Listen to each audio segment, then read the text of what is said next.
Hello, അങ്ങനെ ചെമ്പനീർ പൂവ് പുതിയ പ്രമോല് നമ്മുടെ സച്ചിയും രേവതിയും ഒരു ഭയങ്കര സങ്കടത്തിൽ തന്നെ ഇരിക്കുവാണല്ലേ. അപ്പൊ നമ്മുടെ അരുൺ പോലീസിന്റെ ആ ഒരു പ്ലാനൊക്കെ അവിടെ നല്ല രീതിയിൽ വർക്കൗട്ട് ആവുന്നുണ്ട്. എസ്ഐയുടെ മുന്നില് ആ ഒരു കള്ളക്കഥ പറഞ്ഞ് വിശ്വസിപ്പിക്കുന്നുണ്ട്, തന്നെ മനഃപൂർവ്വം സച്ചി കൊല്ലാൻ ശ്രമിച്ചതാണെന്നൊക്കെ പറഞ്ഞിട്ട്. അപ്പൊ നമ്മുടെ സച്ചിയും രേവതിയും ഒരു നിവർത്തിയില്ലാതെ ഇങ്ങനെ ഇരിക്കുവാണേ. അപ്പൊ വീട്ടില് നമ്മുടെ സച്ചി രേവതിക്ക് ഇങ്ങനെ പൂവൊക്കെ കെട്ടാൻ ഇങ്ങനെ ഹെൽപ്പ് ചെയ്യുവാട്ടോ. അപ്പൊ ഇത് കാണുമ്പോ നമ്മുടെ ചന്ദ്രമതി വരുന്നുണ്ട് കുറെ കുത്തുവാക്കുകളായിട്ട്.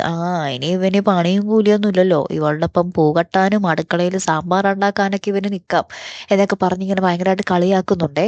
ശേഷം നമ്മുടെ രേവതി സ്റ്റേഷനിൽ പോയി കാര്യങ്ങൾ അന്വേഷിക്കുന്നുണ്ട്. അപ്പൊ രണ്ട് പോലീസുകാരിങ്ങനെ പറയുന്നത് കേൾക്കുന്നുണ്ട്. അരുൺ പോലീസ് മനഃപൂർവ്വം ആ ഒരു കള്ളക്കഥ പറഞ്ഞ് എസ് ഐ സാറിനെ എന്താ പറയാ വിശ്വസിപ്പിച്ചിരിക്കുകയാണ്. അയാൾക്ക് എന്താണാവോ, അയാളുടെ ലൈസൻസ് എങ്ങനെയും കട്ട് ചെയ്യാനാണ് അയാളുടെ പ്ലാൻ.